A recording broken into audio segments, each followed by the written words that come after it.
Good morning, everyone. Welcome to Hajim Advising Live. I am Nick Valentino, academic counselor in the Hajim Dean's office. At this point, most of you are enjoying a well-deserved break. If you're wondering what you could be doing instead of that research experience or the internship that unfortunately was canceled, I invite you to watch last week's video where Dean Heinzelman gives you her recommendations. So don't despair. There's still stuff that you can do during the summer. And Dean Wendy does a good job at going through that. One of the things we wanted to do is feature an alum, which we haven't done yet. So today we're joined by Dr. Sean Rodrigues. Sean is a UR alum from Stoughton, Massachusetts. He is a graduate of the class of 2012, where he earned a BS in chemical engineering. He went on to earn a master's degree in materials science and engineering for the Georgia Institute of Technology. In 2010, Sean earned a PhD in electrical and computer engineering. Currently, Sean is a senior scientist at Toyota North America, and he is easily one of my top 10 favorite people. Sean, I need to ask you first, did I get any of that wrong? No, you didn't get any of that wrong. Right on. It also just occurred to me now that you're 30, aren't you? Are you 30 at this point? I'm 30, yeah. Oh my gosh. All grown up and ready to go. I love it. It's crazy. So I wanted to ask you tell us a little bit about your decision to come to the University of Rochester. So the reason why I was looking at Rochester at first was because I was thinking about, I got like the Bosch and Lama Award. Mm-hmm. So believe it or not, those things work. those little scholarships.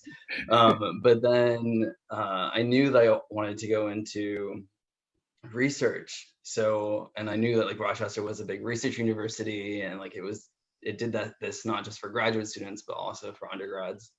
So that was a big part. And I had done like a lot of science fair projects in high school, really into microbiology at the time. And so, yeah, I went to Rochester. Oh, and I also got a portable research grant too. Mm-hmm. So that was kind of like when it came to choosing the school, that was definitely the reason why I wanted to go. So do you still have the portable research grant? Yes. Yeah. We do. All right. I mean, that was like, should I say what it is, or I don't know? Yeah, that's fine. Yeah. So I mean, detail about it. Yeah, the portable research grant back then, at least, was like $3,000 or so, and you could use the funding for whatever you wanted, as long as it was towards like a research project or maybe conference fees or something. Or if you wanted to pay yourself for the summer, for a lab, to work in someone's lab, it could be used for that too. So that was like a huge plus for me. So. And it used some of it to present abroad, I think, if I remember correctly. Yeah, actually, I went to Spain, Tenerife, to go do a conference, the Trends in Nanotechnology, back in 2012. So I believe you won an award too. Is that correct? Oh yeah, I did. Wow. I got a good memory, Sean. I got a good memory. Nick, that's incredible. I mean, how many students have you? Thousands. Seriously. Actually, speaking of that, thank you for having me on, and thank you for you've always been a great advisor. So I appreciate it. Even now, still advising. Thank you. You did all the heavy lifting with the work, but thank you. So I want to talk about the idea. So you're back as an undergrad. And you're here and you're working. What surprised you the most at the university as an undergraduate? This was kind of a tough question, to be honest with you. I think, eventually what I landed on when I was thinking about some other things was that at Rochester, I met some of the smartest people that I will ever meet in my life. And I didn't think that would be the case, right? I thought, oh, maybe I'd go to some new job afterwards and find more really, really smart people. But there were just so many smart people aggregated in one place at Rochester, and everybody was so driven. And, a lot of places I don't know if this is kosher or not, but, they call it the Ivy rejects or whatever, right? With Rochester. I know Rochester hates that name too, but I kind of like it at this point, to be honest with you, because I feel like sometimes the Ivies have this little fanciness connections kind of thing going on, but we have the tough people that tough it out, work really, really hard, and it's just so much intelligence, so much passion in one place. It's really incredible. So I think you're right. Those connections. Yeah, in terms of the Ivy, there's always there's a lot of stuff that comes with it too. And I think I like the idea that the university, while is recognized, also is different. Like we kind of do things a little bit different. Our curriculum is a little bit different, and that gets you in the position where I think that you have the ability to be a little bit more creative with some of the things that you wanted to do. For sure. So speaking of creativity in academic path, tell us about your decision to go from chemical engineering to material science, and then I'm not an engineer, but I do know it is significantly different from electrical and computer engineering. Tell us a little bit about your decision making, having these changes in your academic path. Yeah. So I guess the thing I'd first start off with is that, when I went to Rochester, I was gonna be a biology major. And so that changed right away. um, but then, yeah, so going from chemical to material science, electrical engineering, the idea here was that I did chemical engineering, and one summer I did a research experience at Northwestern University. And while I was there, I got to work on some plasmonics and optics. It was nanoscale technology at the time. And I got really hyped up about it. And I was like, oh, this is great stuff. And I realized, wait a minute, I go to the University of Rochester, and they're like one of 3 schools that offers an optics degree, right? And so when I realized that, I said, well, I got to go find someone that does optics at Rochester and works on the same stuff. So I found a professor, Lucas Novotny, who got to work with him. I just emailed him and said, hey, can I'm interested in working in your lab. And he was like, come by, let's talk. And then in his lab I went. How was that discussion, the first discussion when he went in there? So Lucas was so relaxed. I mean, he is like one of these, he almost was like a surfer guy, but he's also like the king of nanoscale plasmonics. Like, he's written the book on it. And so it's interesting to see, just this relaxed atmosphere that this guy gives off, and how well versed and knowledgeable he is in the field. So yeah, so I mean, I can imagine being nervous going to that conversation and like, do I know enough to be able to have this? Did you feel any of that? Yeah, I mean, for sure. It definitely probably had the sweats going on, and just like, what's he gonna say? But I don't know, he just really, yeah, I mean, for sure I was nervous. I was always nervous whenever I went to professor's office, but almost all of the faculty were cool. You encounter that a lot when you do go up and you talk to someone where you're in more of like, oh, something is at stake, or this person knows a lot more than me. You get I even now I get the nervousness for it. But I think once the conversation starts, it's a little bit easier to like, oh, I actually am legitimately interested in this. And it's not about, this isn't a job interview. This is me talking to someone whom I share interests with. So exactly. you go to this point, you start working in this, and then how do you transition to material science at Georgia Tech?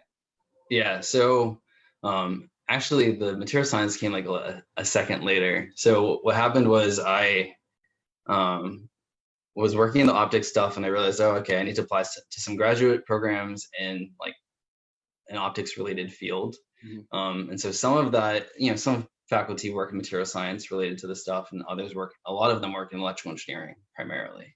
Mm-hmm. And so I went to Georgia Tech, got accepted as a PhD student there in electrical engineering. But then my advisor was like, do you want to just get the master's degree in material science?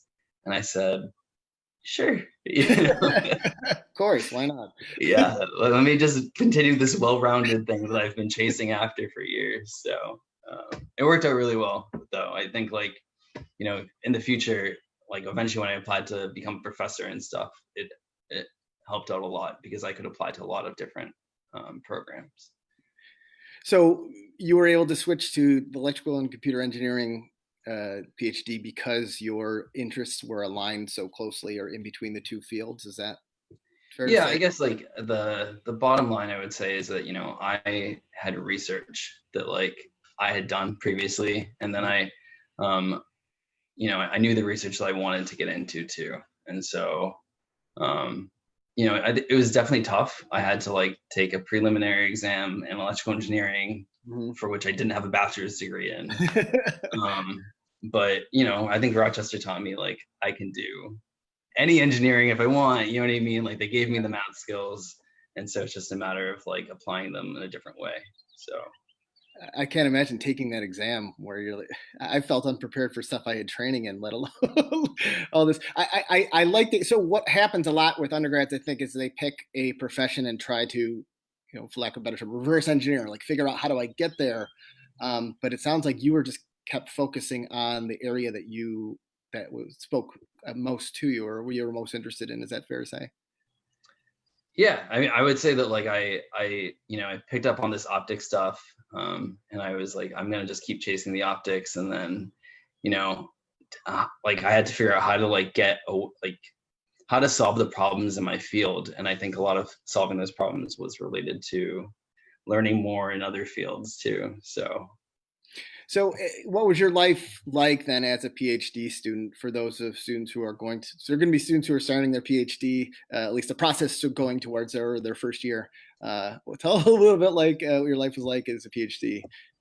You can So be as honest as you like. I guess I'll start with like the tougher parts, and then we'll like level out on the easier parts. Right. So I would say,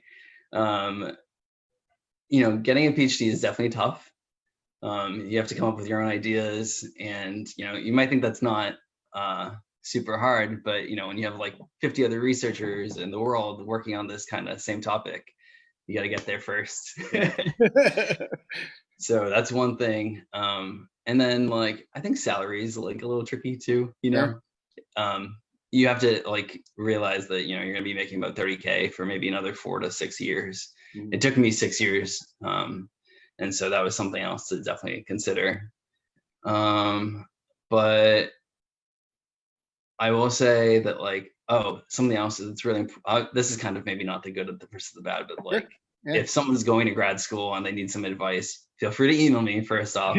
But second off, advisor. So picking your advisor so that like he guides your career is really important. This person's going to be with you for the rest of your life. They're like your second dad or mom. Or mom, right? Exactly. Mine was a male. So anyway, so anyway, I think your advisor is really important, and will help you guide a lot. But I think like some of the positives are that, I had so much freedom, and I also had the chance to apply for a lot of fellowships. And so even though the pay was kind of rough, I ended up making a lot more money than most graduate students. So, especially if you're a US citizen, like apply for those fellowships. It's really, really helpful, and they're out there. And all that community service that you do in undergrad, it pays off. And I mean, once you finish the process of applying to one of these fellowships, like applying for the second one is easier, because while they will be different, the process and the deadlines and the guidelines are relatively the same in a lot of cases. Is that correct? Yeah, for sure. And you get really good at like selling yourself. Mm-hmm. So you have to learn how to like create your brand basically, and keep reproducing this brand and tailoring it slightly for the new fellowship. But it's a skill that's good for everything in life, not just academia. Yeah. So speaking of that, you've been at Toyota for like over a year and a half, around a year and a half now. So yep. Describe your experience going from academia to industry. Okay, so I would say that I wanted to go into academia initially. I'll be honest. I think a lot of people that go to get their PhD want to become professors, and that's totally cool. And I think that people should continue to pursue that for sure. So a couple of things to know, I think, are like that, faculty are expanding, but the funding pools that NSF provides, maybe, NIH keeps growing in funding for sure, but NSF tends to be like declining in funding. And DARPA depends on who's the president this year, So anyway, I'm kind of going into one of my tangents. No, it's good. Keep going. So I think it's important to think about this stuff in terms of academia, like, how to get funding, because that's one of the most important things as a professor. You want to be able to get funding. And for me, it was like, I knew I wanted to be a professor, so I applied right after grad school. And that's typical until usually, hard to get into like an interview after grad school. And Mhm. I'm not trying to toot my own horn here, but I did get a bunch of interviews at like some really good schools, but I didn't end up getting any offers in the end. Yeah. Um, what I would say is that typically they want someone who looks a little bit older, for sure. I hate to say it, but it's true. You have to look the part. If you're someone who looks like 27 and then you're gonna try and be a professor over 27-year-olds, they're a little skeptical. So that's one part. Another thing is that what did I want to say? I'm like spacing all of a sudden. That's okay. Oh, postdocs. So Yeah. you need to have a postdoc. It's like usually, so after you do your graduate degree, which again, 4 to 6 years, you want to do a postdoc that might take like, I know some people that took 6 years, and I sure as heck wasn't going to do that. Even 2 years in limbo was kind of rough for me because, I came out of undergrad with some loans, not a ton, but enough that I didn't want to let them sit there for another, they'd already been sitting for 6 years. I didn't Yeah. want to let them sit there for another 2 to indefinite, right? Yeah. So I think it's really important to recognize, okay, where am I going to get my postdoc? Will it get me where I need to be? And it's kind of a tough guessing game. So I think I landed in industry. Sorry, this has been a long answer. But I landed in industry and I work at Toyota and I make as much money probably as a professor now, Yeah. if not more, depending on Yeah. the school. And then I get to do all the same things a professor does, except I don't teach. Yeah. Which, I like teaching a lot, so I definitely miss that to some Sure. degree. But I still like write papers. I actually work with a lot of faculty now. So I like get to give funding to universities to Yeah. say, hey, like I want to work on this project with you, and they can say Interesting yes being or on no. it. It's interesting being on the other end then. Like if you think about that, somebody who's starting now, like you, you talk to someone like you, who's someone who's starting now. Um, it, I can imagine it is somewhat rewarding to have that degree of flexibility because you talked about having freedom the entire time, and you said you have that freedom in your position now. Um, so I guess like the freedom I was referring to in grad school too is like I could work whenever I wanted, Yeah. Um, like I definitely had freedom to work on my own projects in grad school because I had like, especially because I had NSF funding. Yeah. And so that's like a huge advantage. Like my professor was like, okay, like even if I get a paper out of you in the next 6 years, that's good enough for me because like, you're paying your way. Yeah.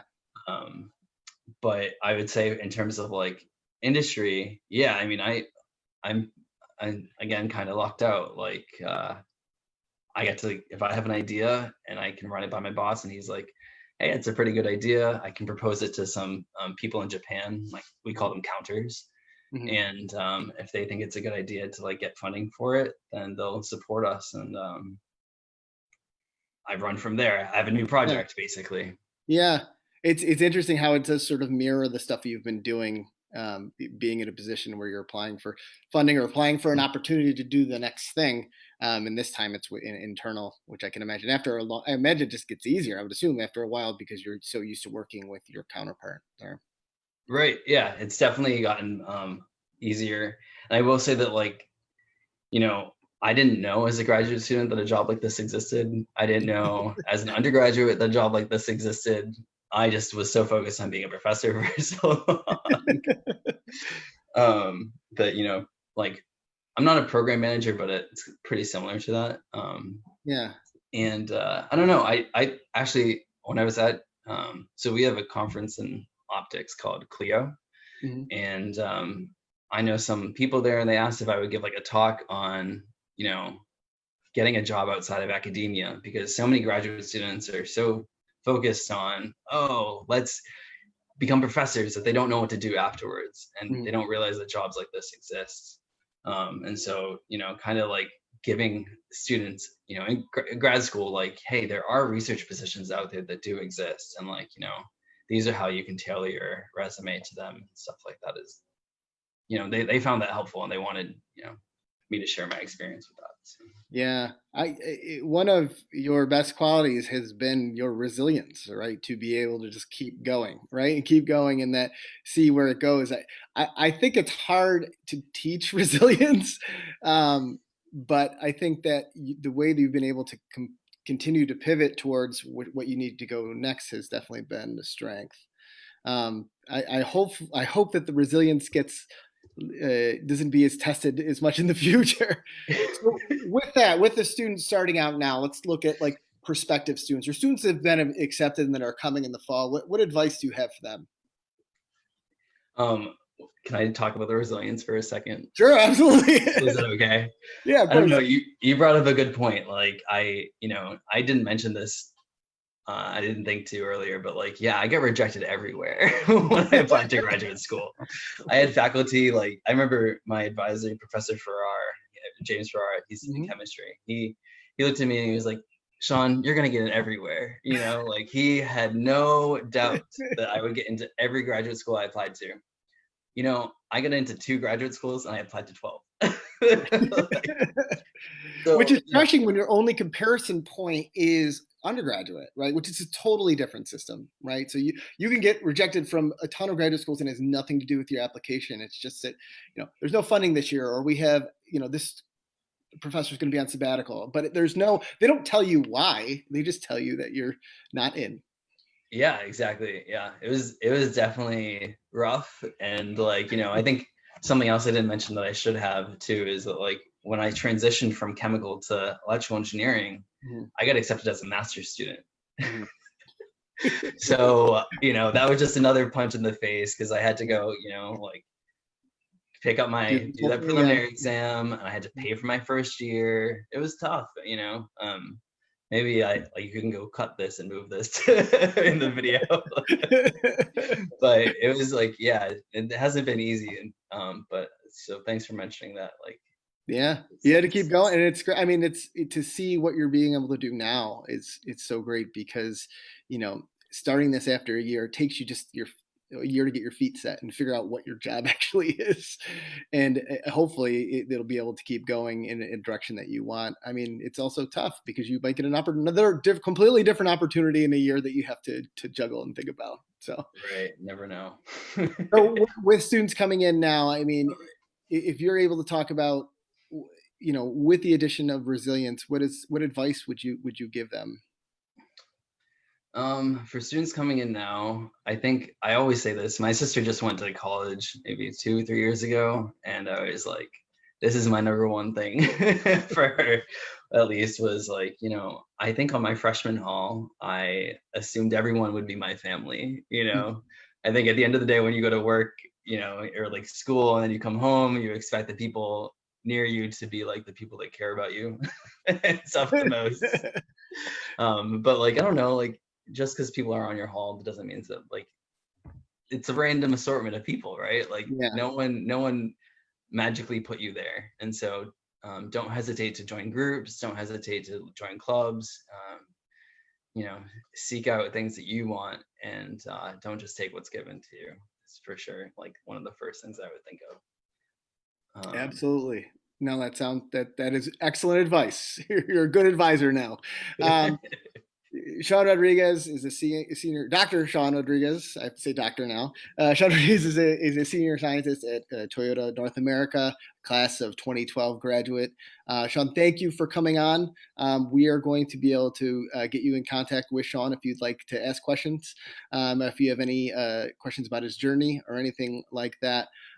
We will be having an additional video next week. If you would like to recommend a topic or recommend a speaker, please do so in the comments.